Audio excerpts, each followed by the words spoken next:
Team India star batter Virat Kohli అద్భుతమైన professional క్రీడాకారుడని BCCI centre of excellence head VVS Laxman ప్రశంసించారు. ముఖ్యంగా ఫిట్నెస్ విషయంలో యువ క్రికెటర్లకు కోహ్లీ ఒక గొప్ప రోల్ మోడల్ అని ఆయన అభివర్ణించారు. తన కోసం తాను అత్యున్నత ప్రమాణాలను నిర్దేశించుకుని వాటిని అందుకోవడానికి విరాట్ నిరంతరం తీవ్రంగా శ్రమిస్తాడని లక్ష్మణ్ పేర్కొన్నారు. కోహ్లీ చూపే అంకితభావం, మైదానంలో చూపే క్రమశిక్షణ ఎందరో యువ ఆటగాళ్లకు నిరంతరం స్ఫూర్తినిస్తుంటాయని వెల్లడించారు. ప్రస్తుతం జట్టులోని చాలా మంది యువ క్రికెటర్లు కోహ్లీని తమ రోల్ మోడల్గా భావిస్తున్నారని చెప్పారు. అతనిలాగే అంతర్జాతీయ స్థాయిలో రాణించాలని, దేశానికి పేరు తీసుకురావాలని ప్రతి ఒక్కరూ ఆశిస్తున్నారని లక్ష్మణ్ వివరించారు.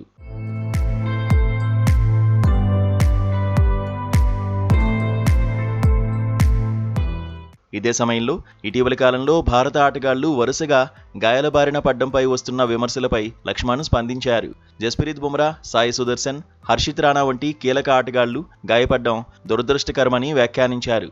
వీటితో పాటు నితీష్ కుమార్ రెడ్డి, వాషింగ్టన్ సుందర్ సైతం గాయాల వల్ల ఆటకు దూరం కావాల్సి వచ్చిందని గుర్తు చేశారు. క్రికెటర్ల సుదీర్ఘ కెరీర్లో గాయపడ్డం అనేది ఒక సాధారణ భాగమని, వాటిని 100% నివారించడం సాధ్యం కాదని స్పష్టం చేశారు.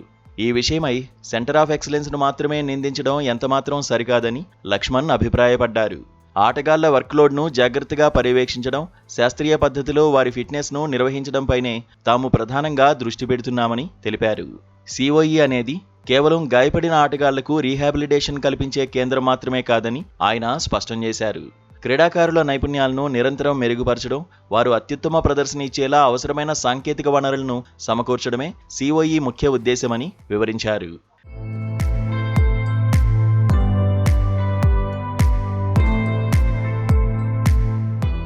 సిఓఈలో అత్యంత కీలకమైన head of sports and science medicine పదవి ప్రస్తుతం ఖాళీగా ఉందని లక్ష్మణ్ అంగీకరించారు. గతంలో ఈ బాధ్యతలను సమర్థవంతంగా నిర్వర్తించిన నితిన్ పటేల్ వైదొలిగిన తర్వాత ఆ స్థానం ఖాళీ అయిందని పేర్కొన్నారు. ఆ బాధ్యతలకు తగిన సరైన అభ్యర్థి కోసం బీసీసీఐ ప్రస్తుతం ముమ్మరంగా అన్వేషిస్తోందని తెలిపారు. ఈ పదవి కోసం ఆండ్రూ లీపస్ను నియమించాలని తొలుత భావించినప్పటికీ వ్యక్తిగత, కుటుంబ కారణాల వల్ల అది వీలుపడలేదని వెల్లడించారు. ఈ విభాగానికి నేతృత్వం వహించే వ్యక్తికి అంతర్జాతీయ స్థాయిలో విశేష అనుభవం ఉండాలని అభిప్రాయపడ్డారు. దాంతోపాటు భారత క్రికెటర్ల శారీరక, మానసిక అవసరాలపై లోతైన అవగాహన ఉన్న నిపుణుడిని త్వరలోనే ఎంపిక చేస్తామని లక్ష్మణ్ నమ్మకం వ్యక్తం చేశారు.